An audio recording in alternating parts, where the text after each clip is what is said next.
Good morning to everybody, to everyone. I would like to welcome all of you to this event on the SDG 14. Can you switch off, excuse me, can you switch off your microphone, please? Because I heard noises. Je ne sais pas, j'ai l'impression, Pascal ou Geneviève ou Cyrus, que vous avez des micros ouverts. Non, c'est bon?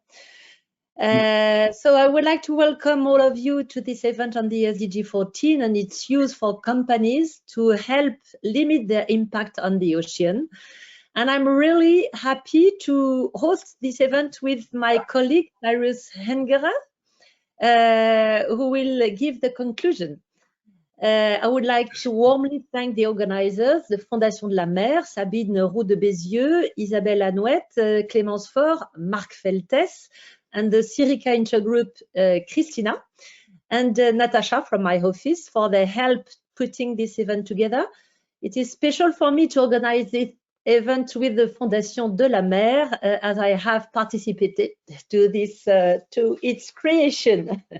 I would also like to thank for their presence, Geneviève Pons and Pascal Lamy, who have been leading the mission Starfish and will present it after our introduction, and Caroline Roux, who will speak on behalf of the ship owner CMA CGM and share experience with the Ocean Framework.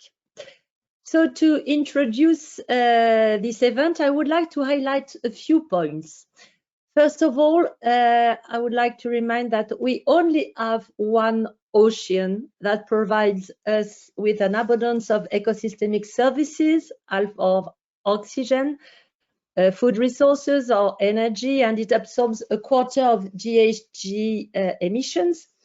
Unfortunately, the development of human activity has often gone along with a deterioration of our environment. Our ocean is greatly affected by all human activities, climate change, and pollutions, plastic and pollutants. Therefore, making sure our action and activities are sustainable is crucial, both on land and at sea. The protection and restoration of our seas and ocean, and also our waters, is our collective and individual responsibility as consumers, as citizens, as private sectors, actors, as elected representatives, as a company or local authority. The ocean is our global common. Just to remind all of you, I have launched an appeal 2 years ago with other stakeholders to put the notion of responsibility above the notion of navigation liberty in ICES and sovereign rights on exclusive economic zones. With the ocean as common initiative, our goal is to have the mention of the ocean as a global common in the recital of the IC future treaty. Protect the ocean is the purpose of the Sustainable Development Goal 14, among 16 others defined by the United Nations, and it will be my second point. Policymakers always talk about the SDGs as a goal to reach, but we should use them as the backbone of our policies to facilitate an integrated approach. Thus, the good health of ocean and coastal ecosystems, SDG 14, is a condition to maintain climate stability, SDG 13, but it is also linked to SDG 6, clean water and sanitation, SDG 15, life on land, SDG 11, sustainable cities and communities, etc. Therefore, as we can see, SDGs are linked together. Like limiting your impact on one SDG will actually influence the others. It is a virtuous circle. And moreover, it is a universal approach used by all states, but also cities and private sector as well. I realized that more than ever, when I went in September 2019 to the Forum on SDGs with European Parliament, and for me as a member of the Development Committee, promoting the use of SDGs for our work in the European Parliament is extremely important. My third and last point will be on the Ocean Framework created by the Fondation de la Mer. It is a clear example on how to use the SDG 14 for a concrete action. It is such as the corporate social responsibility of companies, which are sometimes not aware of the extent of their impact on ocean, especially when their activity is not a maritime one. Already used by the scientists and NGOs, it is very refreshing and inspiring to see how SDG 14 can be useful, a useful and concrete tool for companies to limit their environmental impact. Congratulations to the Fondation de la Mer, Sabine, and to your partners for this initiative, which I hope will lead to more. So Sabine, the floor is yours now. Thank you.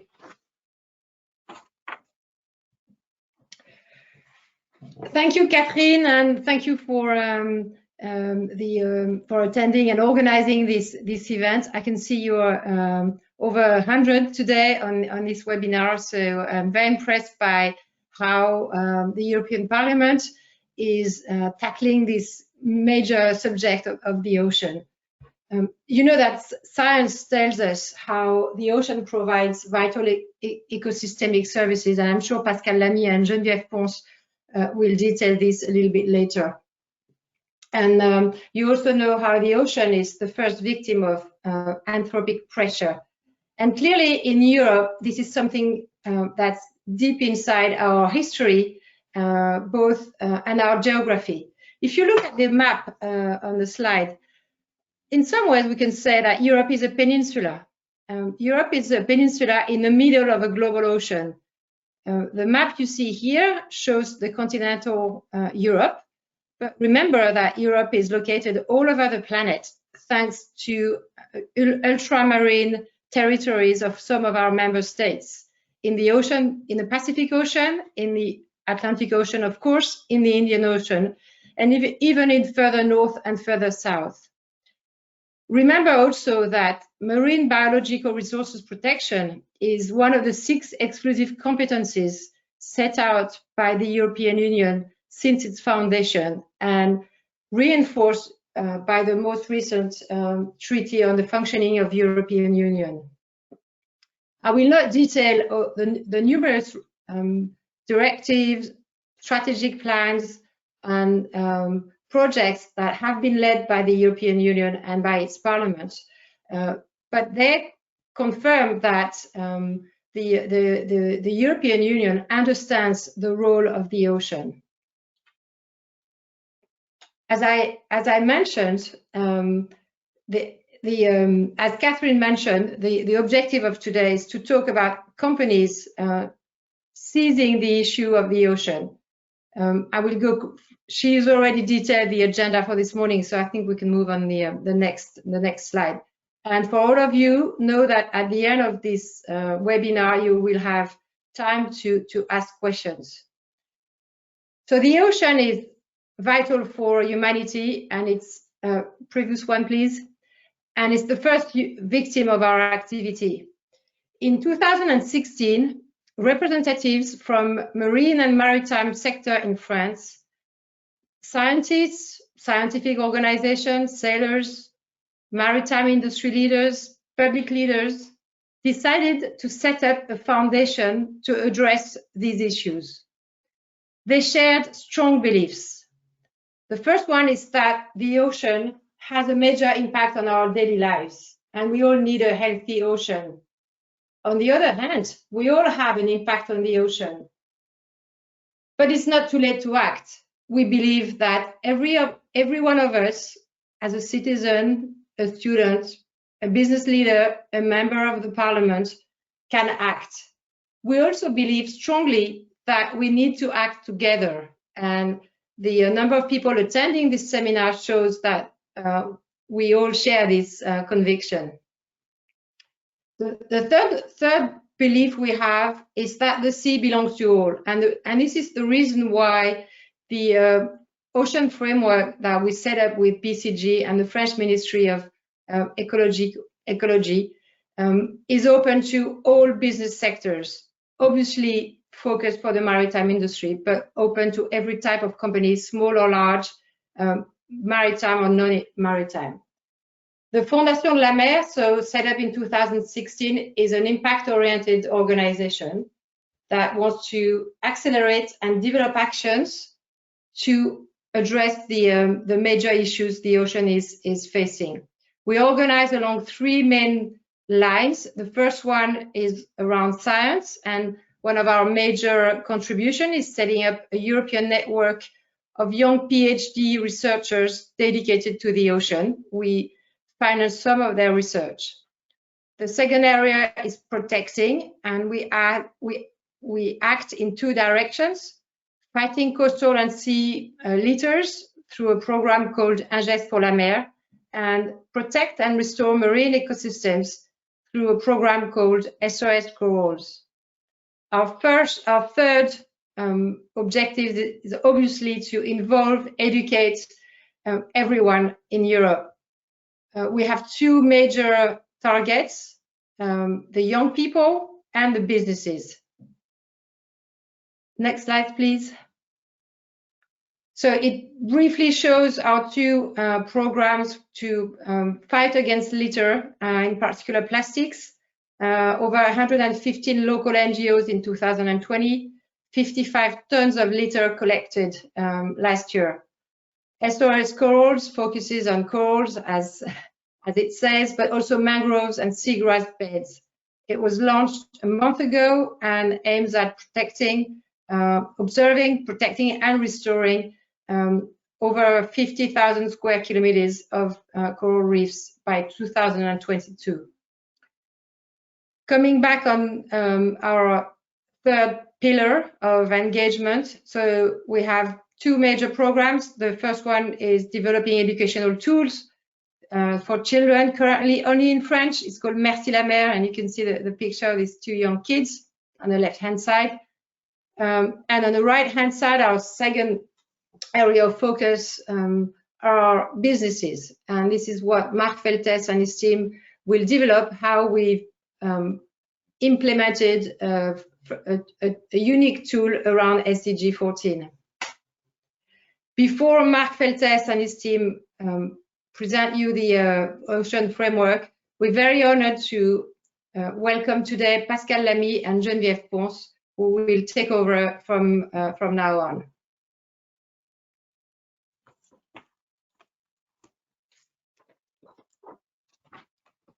Pascal, il faut activer votre micro, on ne vous entend pas. Je te laisse activer. Hello to everybody. Can you hear me now? Yes, it's okay. Can you hear me now? Yes. Okay, good. So thanks, Sabine. Thanks, Catherine, for us to have a few words about this Starfish 2030 mission, which I will introduce, and then which Geneviève Pons, who is working with me on this on behalf of, I will explain, is the assembly working on this mission will do. Next slide, please. What are missions? Missions are a sort of new approach to EU research and policy action, which was inspired by the Apollo moonshot mission of the 1960s, which is one way to use a lot of research and innovation to accelerate reaching solutions on major challenges. So instead of putting a lot of money on a lot of ideas, It's the other way around. It's putting an idea on the table, a target, and then aligning various resources, starting with research and innovation funding. This is a new thing in the new European research program, which begins this year, which is called Horizon Europe. And 5 missions have been chosen by the previous Commission, which are in preparation. And each mission has a mission board composed of experts, and you can go to the next slide.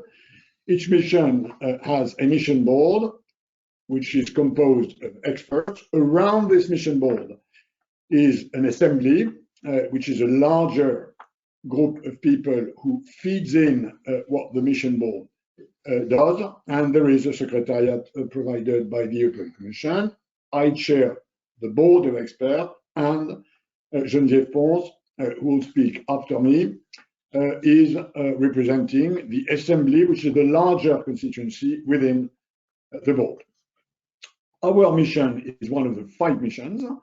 Ours is about, I'll come back to that in a minute, healthy oceans, rivers, waters. There's 4 other missions, one about cancer, one about regeneration of soils, one about clean cities, and one about climate adaptation. Ours is focused on one topic, which is the regeneration of what we now call our hydrosphere by 2030. Why this sort of new concept or word of hydrosphere? Because, and this has already been said by Catherine and by Sabine, waters, ocean, rivers, lakes, the water tables, seas are one. And this is the whole issue of the water cycle. If you want to cope with the degeneration of our hydrosphere, you need to tackle simultaneously all the elements of what is one system. You cannot, on the one side, look at salted water, or fresh waters, or rivers, or water tables, or even sinks. You have to cope with the whole. Next slide, please. As we know, and I will not insist on this, these water systems are under threat. They are under multiple threats, such as, for instance, climate change, such as acidification, such as pollution. Overall, and this is what Sabine Roux has just said, the hydrosphere is a victim of a lot of human activity. The human footprint on our hydrosphere is unsustainable, and this needs to be reversed. On the way to do that, we have identified one big problem, which is the lack of understanding, the lack of connection of public opinion with these water universe. Very few among the European population are really aware of the challenge of what is at stake, and this, of course, is one major element. This is why we welcome A, the European Parliament pushing on this issue, and B, initiatives like la Fondation de la Mer to help making this clearer to public opinion. What is our mission Starfish? One target, one date, 5 tracks. The target is restoring our European hydrosphere. The date is 2030, 10 years from now. 5 tracks to get there, which we have symbolized as the 5 legs of a starfish. Why this? Because we believe this is inseparable. In order to regenerate our hydrosphere, you need to tackle in these 5 different directions, which again are as inseparable as the 5 legs of a starfish. One of them, of course, is zero pollution. One of them is about regenerating marine and freshwater ecosystems. One of them is about decarbonizing our oceans, seas, and waters. And two of them are the more general nature, which I've already alluded to. The first one is filling the knowledge and emotional gap between citizens and the hydrosphere. And the other one is about revamping at EU level as a contribution to what is now started being done at a global level, including with the objective, the SDG number 14, which I was one of the fathers of when I was a member of the Global Ocean Commission. So this is the broad landscape. Next slide, please. These one target, one date, 5 tracks are decomposed in 7 targets, which I will not list now for saving time, which you have on this slide. These various objectives are all indispensable to reach the level of regeneration which we have an ambition for 2030. It's from zero plastic litter generation, which is something which is rather easy to understand, to regeneration of as large as possible, in our case, 20% of degraded habitats within the hydrosphere, to a thriving blue biotech or climate neutral tourism. These are examples I'm giving. All this necessitates a major, huge mobilization of resources. And this is where Geneviève Pons will now take over. The investment program, which we have numbered together, is in the order of 500 billion euros overall. What's in there for you all? What's in there for companies? Over to you, Geneviève. Hello, very glad to be with you, and thank you very much, Catherine and Cyrus, for organizing that with Sabine Fondation de la Mer. It's a very, very important occasion to share our ideas on our Starfish 2030 report.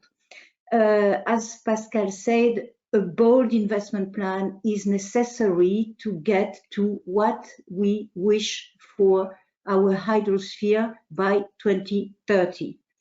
You will see that two fields are especially high: fight against pollution and notably again eutrophication of European seas and water. This will really require a bold investment. This will represent a bold transformation of agriculture practices, industry practices. So this is one of the biggest posts of investment. And the other one is also fundamental to our future.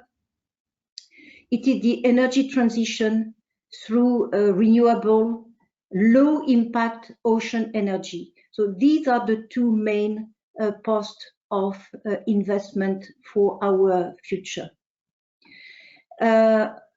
What is a characteristic of this mission is that as all the objectives are interlinked, what we need and what we propose is a planned and systemic investment. So even if I have pointed to two main posts of investment, once again, we have to see this program as a systemic one. And maybe another remark that is probably dear to most of you and all the persons who are interested in this matter: we need a much better model of development and a much greener and fairer recovery.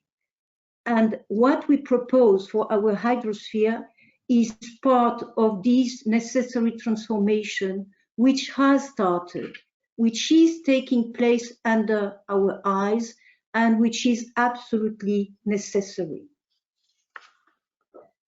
Next slide. So this sustainable, resilient, and innovative blue economy, so come back to the preceding slide, please. Preceding slide. Is it possible to have it? Yes. Is absolutely necessary for our future. I will insist on 3 big objectives. First of all, preparing the blue economy workforce of tomorrow. We know that in this transition, the upskilling and reskilling of the workforce is fundamental. I take one of the best known examples. If we want to shift to electric cars, then it represents a reskilling of the workforce from traditional combustion cars, fossil fuel cars, to electric cars. Decarbonizing the blue economy, second big objective, and I take some example: climate neutral waterborne transport, zero carbon aquaculture, and climate neutral blue tourism, which is also one of the transformation which is taking place under our eyes now. And of course, support to clean, renewable, low impact ocean energy with a very ambitious target of at least 35% of the EU energy mix covered by wind, wave, tidal, thermal, and salinity gradient energy by 2030. Finally, and of course, it is part of this program, which is inscribed in Horizon Europe, promoting research and innovation. One example, the Blue Invest initiative, which aims to combine grants with equity and provide SMEs with investment readiness assistance targeted to their specific needs. So I will finally, with the last slide, give you the roadmap for 3 key sectors. Blue biotech, the ambition is that the EU is the world leader in blue biotech by 2030. And there again, a program of funding for venture capital will be key, because we have biotech startups which have to be funded. Maritime transport, we want a climate neutral waterborne transport by 2030. I know that we will hear one of the main actors in this sector, and he will tell us what they have planned to go there. But what we propose is a holistic EU green shipping strategy for 2030, ranging from decarbonization and eco-design to dismantling and recycling old vessels, and also a new green port strategy.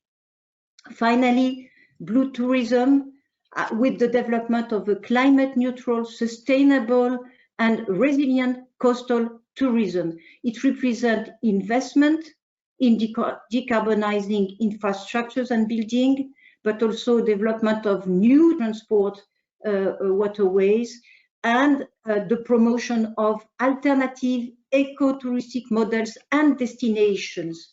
Once again, something which is happening under our eyes presently. So I finish with that. Bear in mind that these are only 3 examples, that many other sectors are concerned, and that every of us is concerned. We are all having influence on our waters and finally our ocean. Wherever we are in Europe and whatever we do, the choices we make will have an influence on the health of our waters and ocean. So we are all together in this endeavor. Thank you for your attention.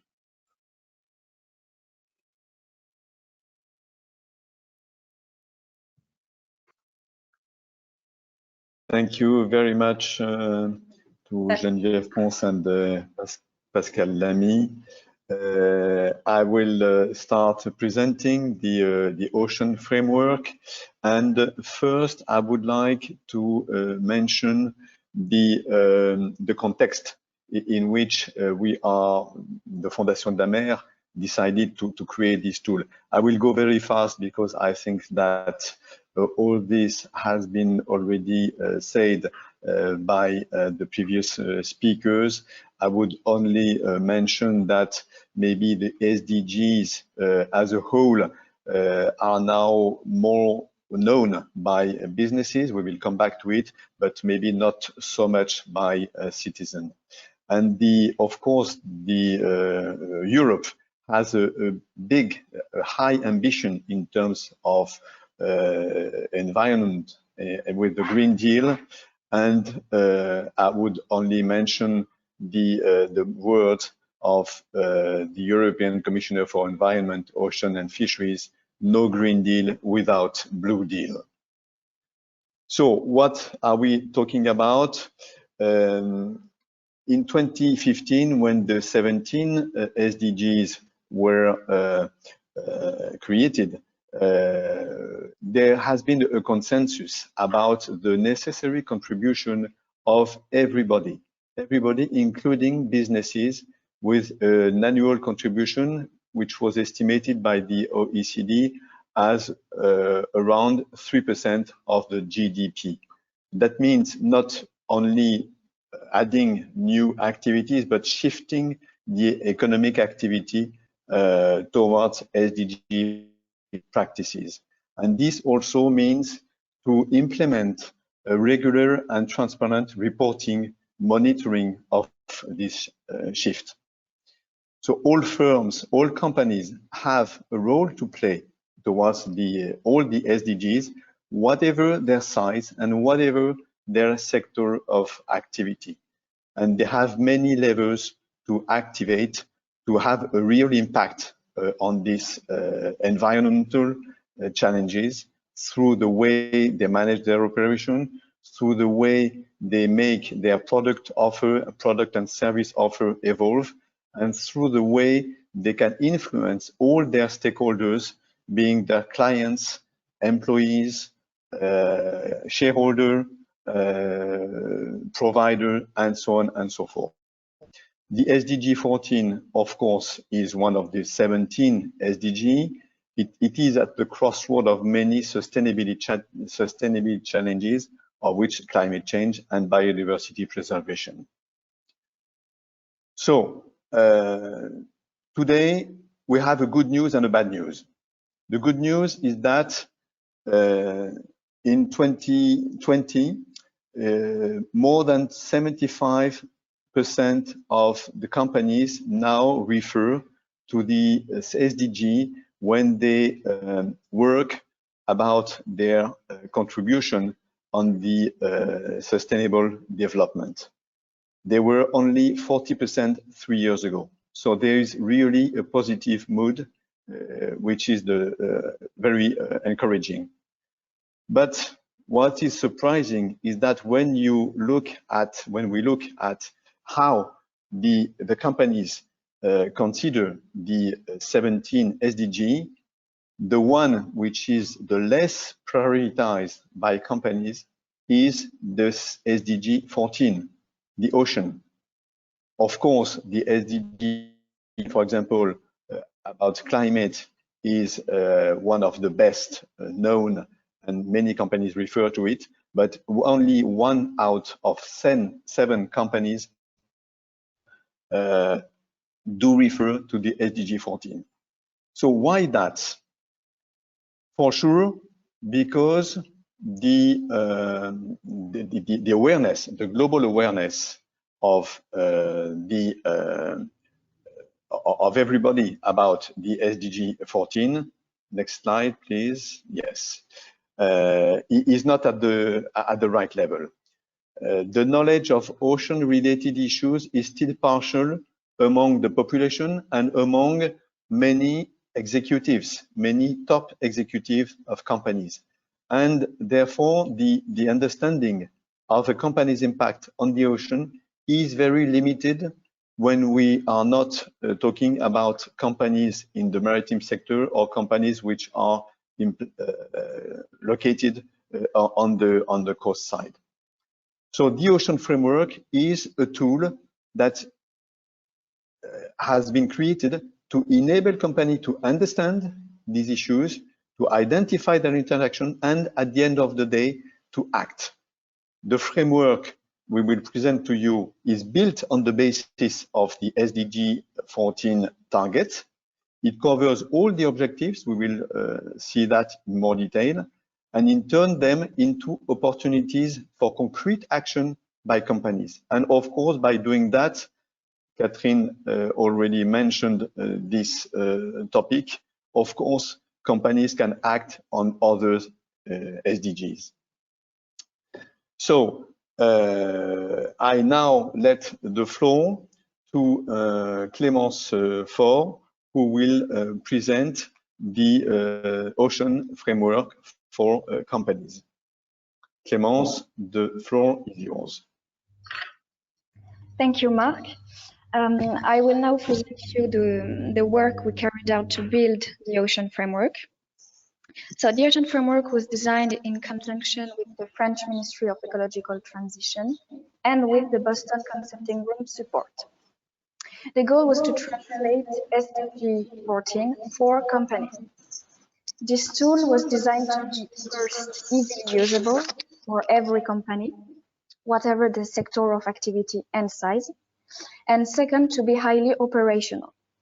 So first, we studied a variety of academic and institutional sources in order to map companies' different impacts on the ocean, and also to integrate their recommendations in terms of reporting.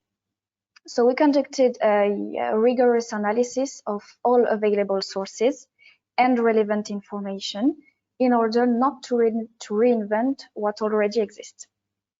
So in parallel to this work, we consulted different stakeholders, which you can see on the slide, in institutional, scientific, and associative world. And finally, in order to be ensured of the framework consistency with companies' expectations, the whole process has been overseen by a steering committee. We integrated about 15 companies in this committee from different sectors of activity. For example, Suez and Michelin, which you can see on the right-hand side. We also integrated investment companies and asset management corporations, such as Amundi and France Invest. So they have integrated more and more environmental indicators for their socially responsible investment funds, and will integrate them as part of the European taxonomy.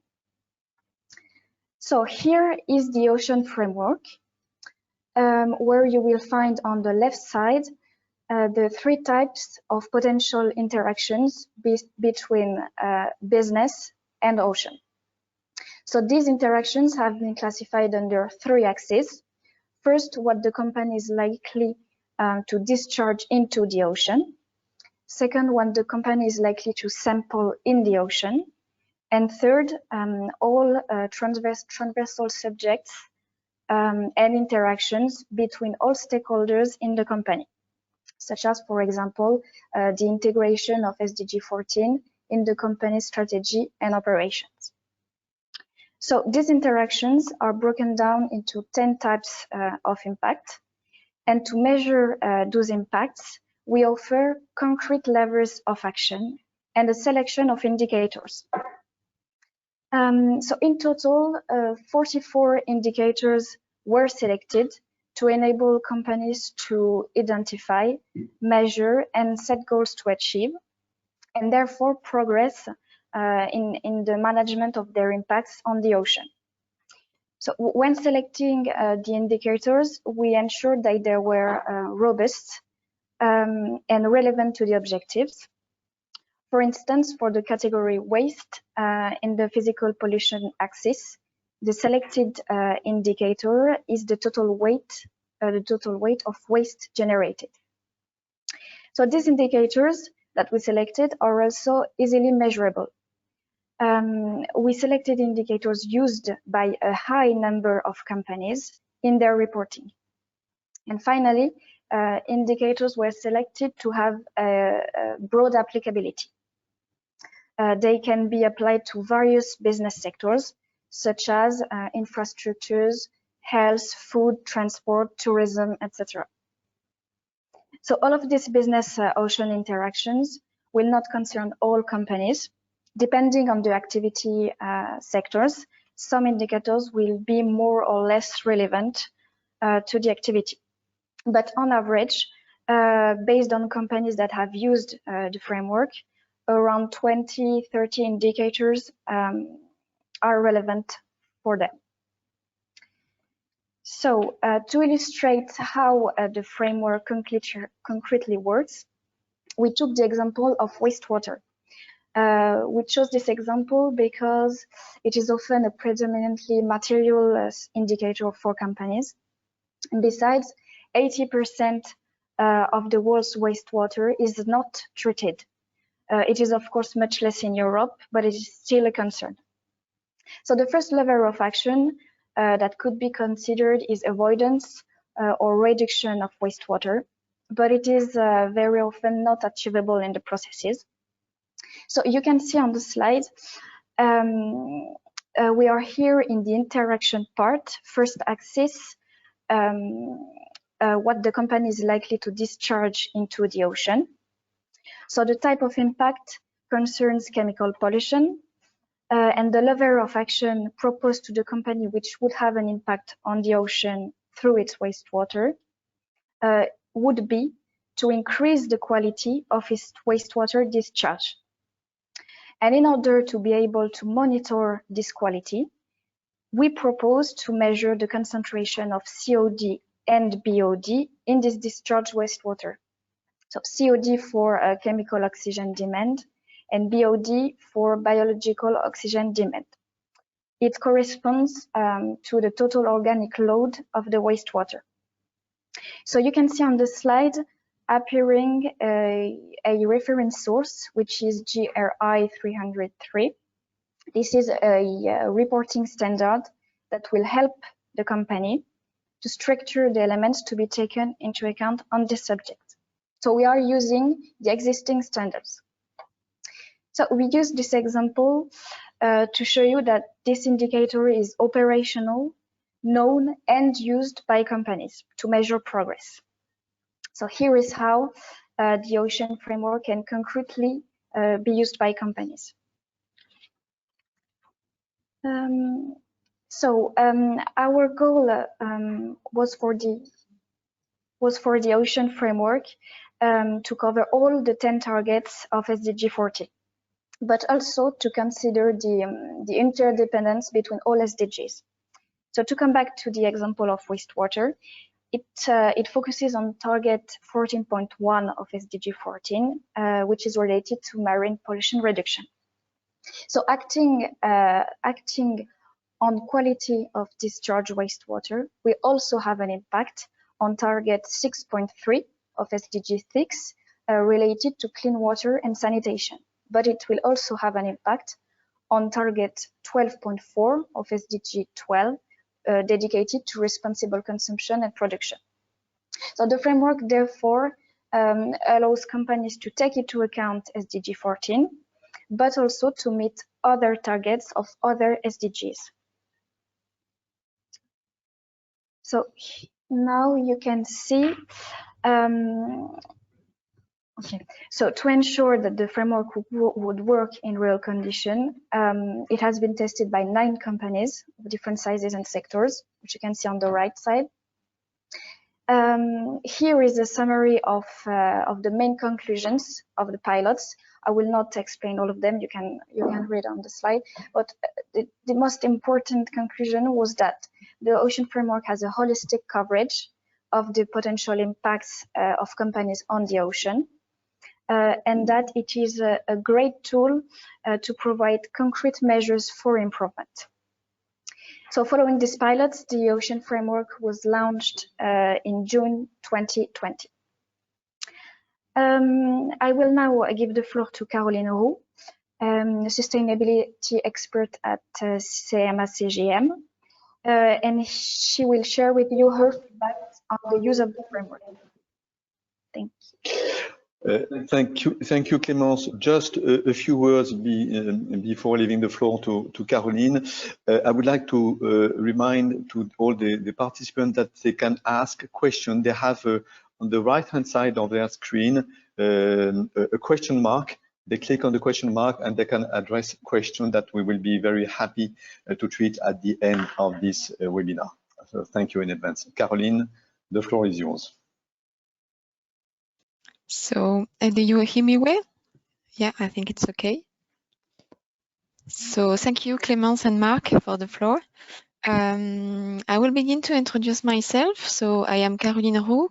I am part of CMA CGM group since 8 years now in sustainable department. And like others companies, this department has changed greatly in recent years from environment to become sustainability. Yes, thank you. For introduction and to ensure that all participants are aware about our group, I would like to deal with you a few information and figures. CMA CGM head office is based in Marseille, and you can see the sea behind me. And to tell you the story, this is a family business group. Today, Rodolphe Saadé is steering the group with 1,100 staff members in over 755 offices across the world. So, for the next, thank you. The CMA CGM group operates on every sea, so we own a complementary portfolio of brands and subsidiaries that bring regional expertise. Our 566 vessels have a combined capacity of 3 million of TEU. TEU means, I don't know if you know, but this is 20 equivalent unit, and this is the unit for only one container. And our own fleet, this is approximately 200 vessels, are managed by CMA Ships, which is 100% subsidiary of CMA CGM, and they are in charge of crewing, purchasing, and also the technical part to operate the vessel safely. Regarding port and terminals, when handling the arrival of one container ship, there can be no time for error. So for that, we have 45 strategically placed terminals worldwide. We can go too fast, I think, with the slide. And all operated by either yes, thank you. All operated by either Terminal Link or CMA CGM terminals. We can see that CMA CGM is on the top 5 on container ship markets with the help of its huge capacity. This is more than 3 million of TEU and is placed in a market share, so we are close to 13%. So the next one now. So to come right to the point, the group has made sustainable development one of the main axes of CMA CGM strategy. And in this frame, CMA CGM joined the United Nations Global Compact. And to comply with their sustainable development goals, the strategy has been axed in 3 pillars. So the first is acting for people with the promotion of equality, diversity, and a culture of safety for staff members and also for our stakeholders. The second is acting for planet. In the face of major environmental challenges, CMA CGM is pursuing its ecological transition. So we have made pioneering decision to mitigate the impact of our business on climate, on air quality and biodiversity. And I will detail after. And the third one is acting for responsible trade.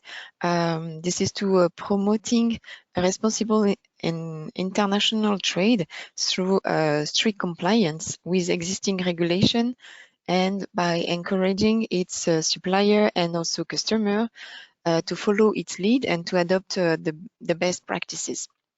And the priority of these three pillars is contributing to the sustainable globalization. On the next, please. And to act on environment, we have several stakeholders as regulators, the customers, and also financial to guide our strategy on climate by reducing greenhouse gas emissions and improve energy performance thanks to alternative fuels. And second, by improving global air quality by using the best technologies available and going beyond regulation. Indeed, to answer to IMO regulation in 2020 to only use 0.5% of sulfur content. LNG, so liquid natural gas, powered vessel is the solution available and go beyond regulation because of 99% sulfur reduction, but also nitrous oxide and particle matter reductions. And last, by ensuring that our business activities respect biodiversity and participate actively to the preservation of the ocean. So let me briefly explain our main objectives and achievements, especially on environment, because this is important to have a global knowledge on our footprints and understand why we decided to participate to Ocean Framework. Also, maritime transport is still by far the solution that produces the least greenhouse gas emission per ton of merchandise transported. But reducing energy consumption is still a huge concern. Our objective is to be carbon neutral by 2050. And to achieve this major objective, we integrate innovation into our business with the use of LNG, but also we integrate also a second generation of biofuel, now biomethane, and soon the energy of the future when it will be available. This is the big step. Regarding biodiversity, CMA CGM has taken an historic decision also that none of CMA CGM vessels would use the Arctic Sea route that have opened up to traffic recently due to melting of polar ice. This decision is accompanied by operational and specific measures to prevent spills and pollution, as a fast oil recovery system and a double hull system.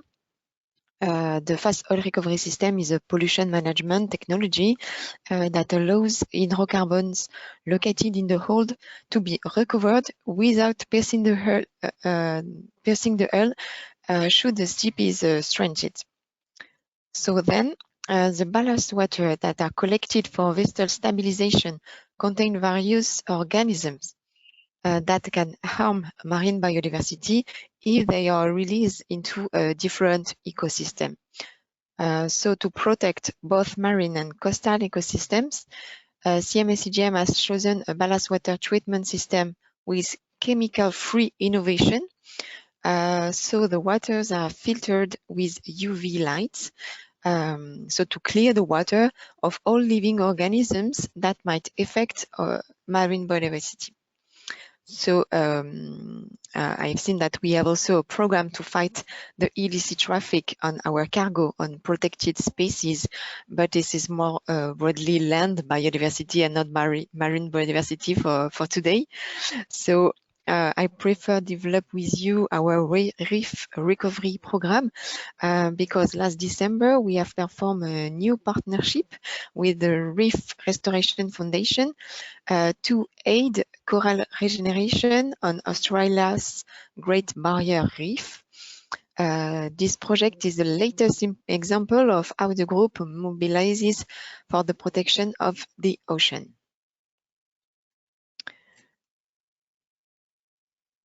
Yes, sorry. So yes, all these examples are, of our achievements show the way to become a pioneer in ocean conservation. Ocean Framework tool makes sense because we are on the ocean. but also since 2013, CMA Ships, so our subsidiaries, is certified ISO 14001. And in this frame, we are familiarized with a global environmental assessment and continuous improvement. But Ocean Framework is a specific tool to address the SDG 14 with an holistic approach. And this is important for us because shipping industry is already well regulated, and we have to focus on this regulation first, obviously, but we have to keep in mind also other impacts and as marine biodiversity. This holistic approach can also frighten because we have a lot of different sectors to address with the logistics and port and terminals. That's why we have started our assessment with our shipping-owned fleet. This makes sense because it is here that we have the most data, but above all, the biggest impact on underwater flora and fauna. So the scope is not reduced, in fact, because they represent 200 vessels which are operated worldwide, and 200 employees and 5,000 seafarers. So as you can see on our timeline, the assessment is not finished yet, but the last workshop will be done at the end of this month, and after that we will be able to promote our action plan.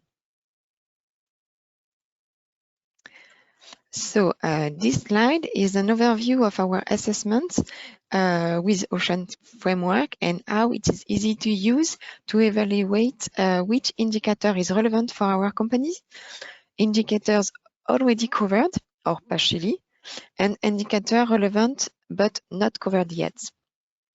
As discussed previously, we can imagine that we have already a strong monitoring on GHG, SOx, and NOx emission, but the exercise has been useful to determine, for example, the quality of water discharge, and that the example that you use Clemens to explain Ocean Framework also.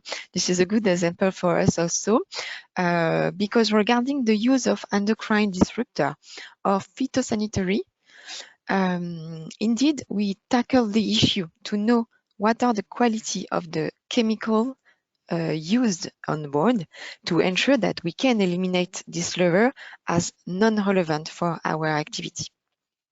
In the same way, Ocean Framework also allows to separate, not yet, please, for this slide.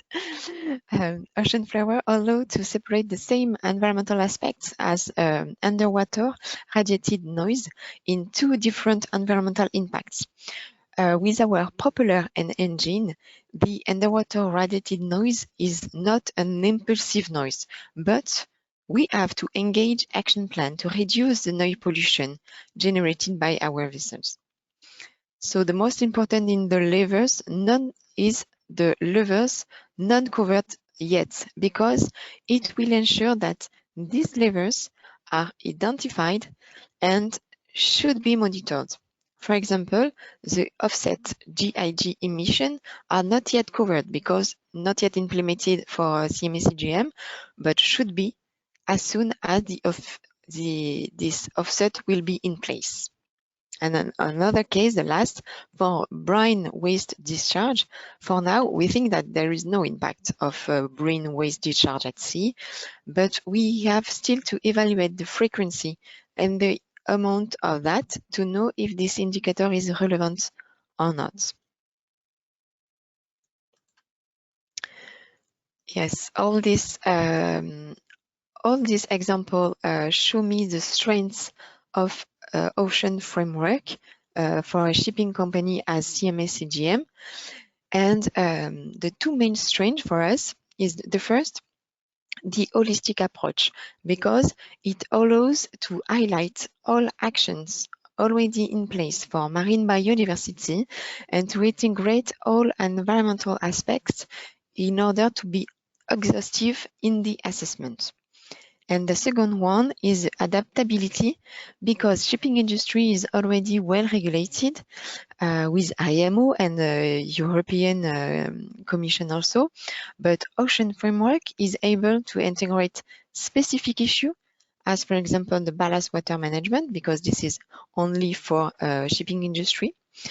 And thanks to this strength, we will be able to extend the primary scope on vessel to the whole CMA CGM activity, as 100% of all the vessel fleets, it is with charter vessels, also with port and terminals, and maybe with logistics. So the next step for us will be the next workshop scheduled at the end of the month, obviously, and address our new action plan to mitigate our impact on marine life. So thank you for the listening and for the example of the shipping industry. Thank you very much, Caroline, for your testimony.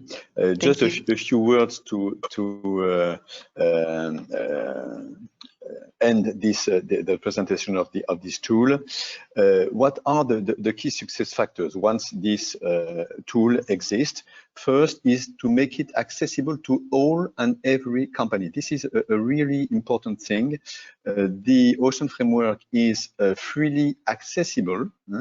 It has been downloaded already more than 500 times since it was launched last year. I think it was one of the questions I just saw, and we launched a web platform dedicated to companies interested by using this framework and accessible to access qualified information and exchange best practice. It has to be, of course, in line with the strategy of the company. It has to remain robust and scientifically based. So there is a scientific and technical committee which is dedicated to the Ocean Framework and chaired by Françoise Gaille, with experts from CNRS and from IFREMER and other scientific institutions. We are working currently on a label. This label has the objective to engage businesses in a constant improving dynamic and to value the commitment of the most engaged companies. So this label will be made available in 2021. And last but not least, a few words about the consistency of this tool with the regulation and with the European regulation, the non-financial reporting directive, which is going to evolve shortly, and the European taxonomy. You have just one example I will not detail to show how using the Ocean Framework can allow company to feed the taxonomy and the regulation. As you know, there are 6 topics in the European taxonomy. The third one, which will be released in 2022 or end of 2021, concerns the sustainable use and protection of water and marine resources. Using the Ocean Framework allows companies to contribute to this objective and through this compliance with the European taxonomy. So just to end with that, what we would like to highlight is that the Ocean Framework is a unique set of tools that has the ambition to serve the European ambition with a reliable and holistic measure of the impact, with a lever to raise awareness of every company, all the companies, including outside the maritime sector, and to promote concrete action and to contribute as well to the evolution of laws and regulation. Thank you for your attention. I let the floor to Catherine to comment on that. Many thanks for all your presentation. It was very interesting.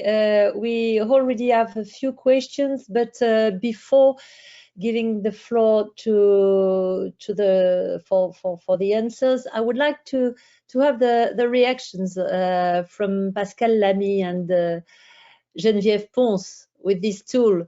And is it one of a possible answer for the blue economy you exposed previously? Thank you. I don't know if Pascal or Geneviève wants to take the floor. Pascal? Okay, so very short reaction, and I hope that Geneviève can react in her turn.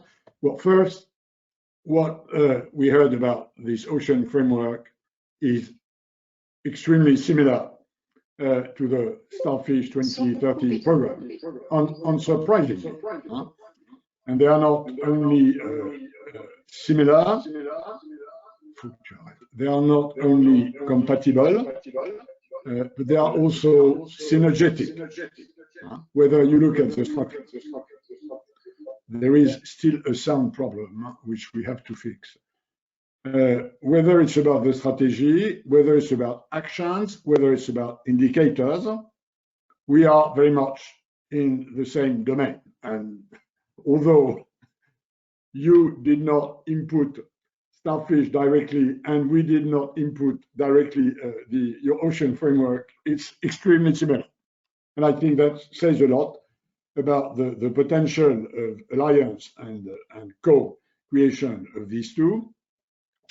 The second element, which I think is very similar, is that while going through the diagnosis, while going through what needs to be done, your main focus, as our main focus, is to engage a maximum of stakeholders, NGOs, public authorities, the public, in your case, business. And I think a tool that really focuses on what business should do and how business can benefit from this big transformation is absolutely crucial.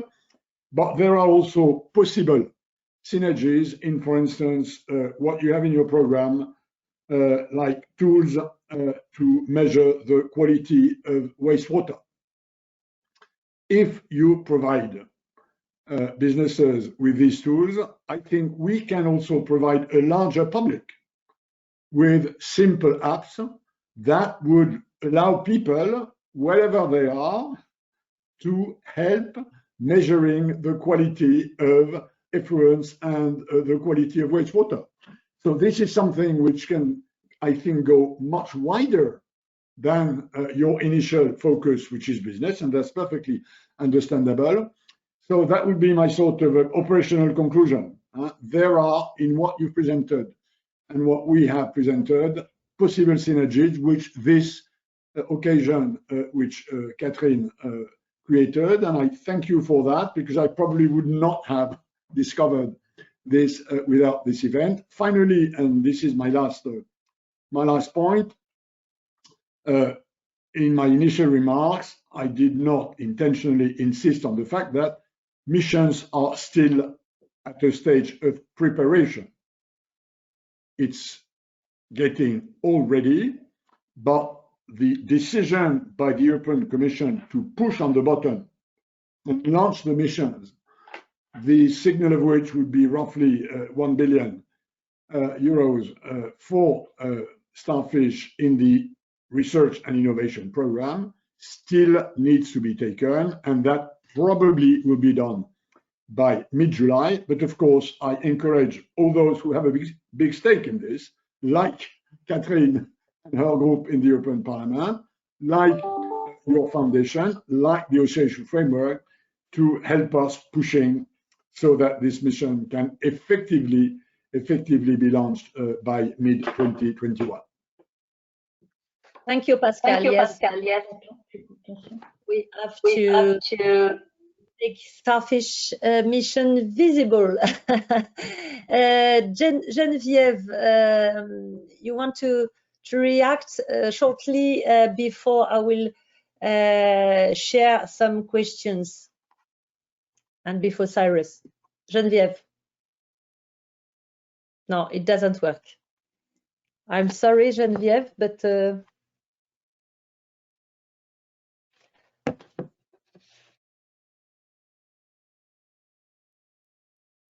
Non, ça ne marche pas. Ça ne marche pas, Geneviève. Okay. Now, work now. Okay. I do not understand. Just maybe just to avoid any echo, I think that we should have only one person at a time with the mic open, please. Okay. Thank you, Mark. Thank you, Catherine, Sabine. I think that your presentation of this framework is very, very inspiring. It is. I think that the inspiration is the same, even if you target businesses, but businesses must be part of it. All hands on deck. So we of course are very interested in getting to know it, and what I hope is that not only the number of businesses concerned with this tool, using this tool will grow, but that it will go beyond France towards EU. And I think that through this presentation with SEArica, we have a very good occasion to do so. But also, let's dream, go beyond the borders of the EU, because it is really a very useful, very inspiring initiative, and putting SDG 14 into action.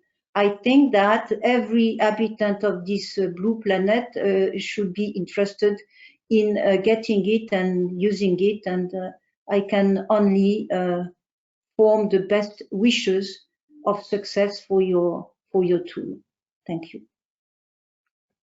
Okay, great. Thank you very much. We still have 5 minutes before the conclusion, Cyrus conclusion. I will read some questions. I think, Mark, you already answered the question about how many companies are aware of the existence of the Oceans Framework. Mark, and I give you question. You saw the questions. Can you answer the different questions? Yes, And the one for Yes, thank you, Catherine. Yes, the Ocean Framework has been launched in 2020. We have been organizing many webinars, so more than 200 companies have shown the interest in the Ocean Framework, and we are currently helping some companies such as CMA CGM, but also other companies outside the maritime sector and smaller companies, because it is not only for big companies. Tens of companies are now implementing the Ocean Framework. So we are at the beginning of the story, but very promising reaction from the companies that represented the Ocean Framework. Okay, that's two short questions for Caroline Roux, CMA CGM. Have you taken or did you plan any measure to reduce collision with cetacean? I know you probably know the REPSET tool to try to avoid collision, Caroline. And there's another one about the noise, Caroline. Yes. In fact, for the protection of cetacean, we have two aspects. So I have mentioned only one. This is about underwater radiated noise, but also we have a program to avoid the collision. So this is two different aspects. So regarding collision, thank you, Catherine, because we mentioned REPSET, and we have some vessels equipped with REPSET, especially in AGOA sanctuary, because our vessels are not especially, we are based in Marseille, but our vessels are worldwide, and we don't have a lot of vessels under Pelagos Sanctuary. This is more on AGOA because we have a line between Antigua and France. So these vessels are already equipped with REPSET. And also we monitor all the sanctuary. So we have a program and to address all our seafarers to respect the regulation. This is to reduce our speed to 10 knots maximum in from the sanctuary are in US West Coast, in US East Coast, and in Canada, also in India, also in Gibraltar, and we have to follow all this sanctuary and all the regulated speed deviation, or not mandatory also, because we are part of program, especially in the US West Coast. So this is a green flag program, and we are following this this program in compensation to reduce the speed, because this is a there is an impact on our business to reduce the speed to 10 knots. The US, the Port of Long Beach, compensates this business part on with incentives, and also the last part. We are now part of PIACO. PIACO program. This is a European consortium on underwater radiated noise. This is led by a naval group, but also with Bureau Veritas and Quiet Oceans.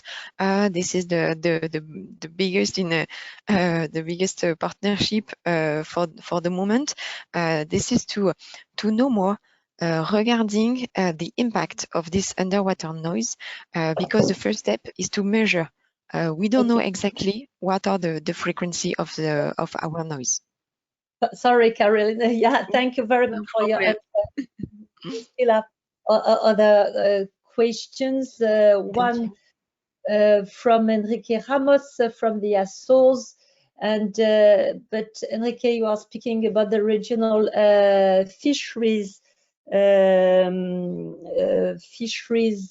organization, a specific fishing has a huge impact on marine litter, but any RFMO, so RFMO is the regional fisheries management organization, a specific regulation on this, always assuming that marine litter topics are being covered by MARPOL Convention. Will EU, as a contracting party, demand marine litter regulation within RFMO's regulatory framework? I don't really know if there's something, on the MARPOL regulation.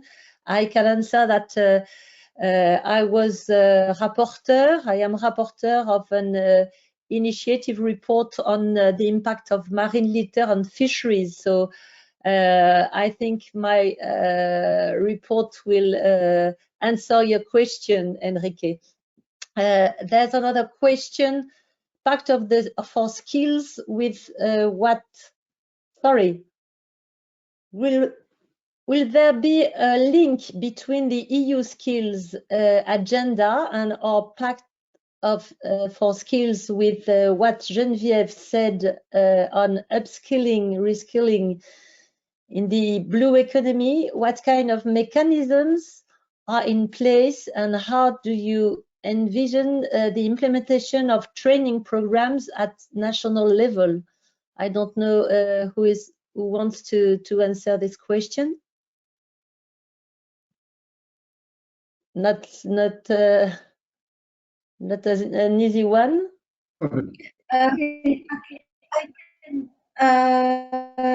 If you hear me, I can answer. Do you hear me? Do you hear me? Yes. Okay.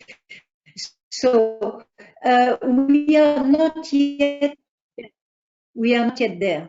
As Pascal has explained before, the mission is a proposal. So the mission board and the assembly have proposed something, but now it is up to the mission to adopt it, and it is not yet done. That's why we need your support, the parliament support, the business support, and of course NGO support. We have worked a lot with NGOs.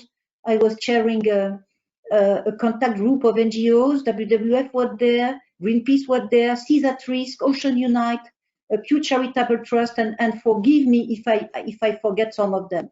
And we had Surfrider in support. So we all are convinced. So many different stakeholders within the board and the assembly and the contact group. We are absolutely convinced that we need very ambitious proposals, including as far as upskilling and reskilling of the workforce is concerned, but it is now up to this commission to adopt our ideas and translate them into reality, and for that the commission has to adopt an implementation plan which will set into details the way our proposal will be translated.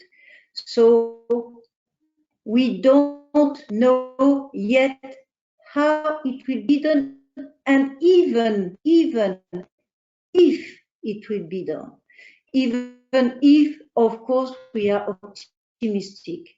We are optimistic because this is part really of the green and fair transformation of our society, which is promoted by the Green Deal, by the EU Green Deal. So it would be very surprising that this commission does not endorse this mission program. However, it is not yet done, and we have to wait for a decision of the college, which is announced, I think, for the end of the summer or beginning of autumn. Thank you. Thank you, Geneviève. Just a last question, because it's time to conclude and to give the floor to Cyrus. Can you already spoke about, Marc, about the taxonomy, and someone would like to, can you elaborate more about how the ocean framework is compatible with the EU taxonomy? Thank you. So, Marc? Yes, thank you, Catherine. Well, I think it's quite difficult to do it in 1 minute. But what I would say is that first, we will send to all the participants the address of the website where they will find a lot of information, and they will be able to download the ocean framework and to see concretely how are the 44 indicators and what we are doing, what we already did on the first 2 chapters of the European taxonomy is that we map in the list of our 44 indicators the ones that are able to feed or to correspond to the European taxonomy recommendation. I think it's we cannot go in more detail, but I encourage everybody to download the framework, and of course the Fondation La Mer team is at your disposal to go more in depth on this topic. Great, Marc. I propose that you put the link in the chat if you, as an answer, if you want. I think everybody could see it if it's possible. Many thanks to everybody, and Cyrus, I will give you the floor to conclude, as I am a member of the group SEArica. So Cyrus, the floor is yours. Thank you, Catherine. Thank you, everyone, and to all those who have joined us today for this interesting webinar. Obviously, I'd like to start by thanking all the speakers, the presentations and the remarks, and also by thanking all those who joined us today. Thank you to Fondation de la Mer in collaboration with the French Ministry for the Sea and the Boston Consulting Group for developing this key framework, which can help companies better understand the impact of their actions on the sustainability of our seas, and in turn lead to them assuming their responsibilities in our fight against unsustainable practices. Colleagues, let me be clear about why I am here today. I'm here to say clearly that failure to tackle corporate responsibility will leave us short in meeting our climate and biodiversity goals under the European Green Deal. As very well explained in the Ocean Framework, which has been presented today, we rely on our oceans for so many crucial aspects of our vitality, in particular medicine, food, and leisure, to act as a carbon sink and for the production of oxygen. The ocean is also a major source of economic wealth, especially for coastal regions and insular territories, which rely heavily on tourism and which are experiencing a devastating impact through the restrictions put in place by the COVID-19 pandemic. For me, our oceans are also representative of home. It represents a great part of where I grew up. It is the backdrop for the majority of the memories of my life, and it also represents a lifeline and livelihood for many of the people that surround me. So for me, the ocean is not simply something that happens to exist, but it is rather an integral part of my life and even my identity as a person. I know that I am not alone, but notwithstanding this great affinity that many of us have towards the oceans, we have seen a progressive deterioration of our oceans through human activities and accelerating climate change. Marine littering, pollution, climate change, and overexploitation are endangering the sustainable use of this resource. Unfortunately, biodiversity loss is happening faster in marine ecosystems than on land, and therefore effectively crippling their ability to exercise their national functions, which help to alleviate the disastrous consequences of our climate crisis. If we want to stop biodiversity and climate crisis that we are experiencing at the moment, we need a healthy ocean. Slowly but surely, we have managed to pull ourselves far away enough from our place as human beings within the ecosystem of our Earth's biodiversity, and this is resulting in a devastating chain effect. In this regard, we have seen the unfortunate situation whereby the role of the ocean in supporting life on the planet and regulating the climate is overlooked time and time again. In fact, I was a bit shocked when the European Commission published the Biodiversity Strategy 2030, because I felt that it lagged a lot when it came to the marine biodiversity aspects. In fact, something that I simply could not stand, and in fact, it was the first amendment that I ever tabled in this European Parliament, since I'm quite a new member for 4 months now in this European Parliament, and I tabled the first amendments which were directly related to the protection of our oceans in the report on the EU Biodiversity Strategy for 2030. I believe that the EU needs to ensure that its biodiversity strategy contains the right pathway to protect and restore European marine ecosystems by addressing onshore human activities that are threatening marine life. As we are aware, corporate responsibility plays a huge role here, and therefore, if we are really serious about the conservation of this all-encompassing resource, we need to convince the large companies to adapt the ways in which they are operating and to influence the behavior of other key players in the supply chain. This is why the Ocean Framework, which has been presented today, is so crucial. Information and awareness raising is what brings about change, and large companies now have this valuable tool which can be used for them to reaffirm their commitment to Sustainable Development Goal number 14 for the conservation and sustainable use of the oceans, seas, and marine resources by 2030. This framework, I believe, will allow companies and industries across the world, not only in Europe, to contribute to the fight against climate change and help the EU get closer to reaching its targets vis-à-vis the Green New Deal. The next step is to ensure that companies actually do make use of this framework. This is why today I want to extend an invitation to Fondation de la Mer in order to start facilitating contact between the foundation and also Maltese companies, the country I come from, Malta, Maltese companies and industries who are ready to set up and be actors in the fight against climate change. And let's move on now. Let's challenge them from the greenwashing that we might see to actual actions in our member states. So on this note, I will conclude today's conference and thank again all the participants, organizers, and everyone watching today. I leave you with my final summary of this conference. As individuals, we can make a big difference with small changes. Together, we can then move mountains when it comes to climate change. So let's pull our sleeves and work together in order to achieve great results, not only for Europe, but great results globally for our world, for our planet, the planet we live in. Thank you. And thank you, Catherine, for co-hosting this.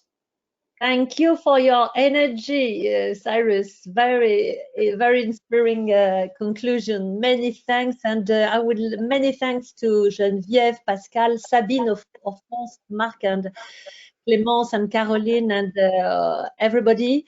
Marc will send the presentation to all the participants because we've got your mail address. Thank you very much, and I see that we push all together in the same direction. So good, yeah. Good afternoon. Thank you very much. Thank you. Thank you, everyone.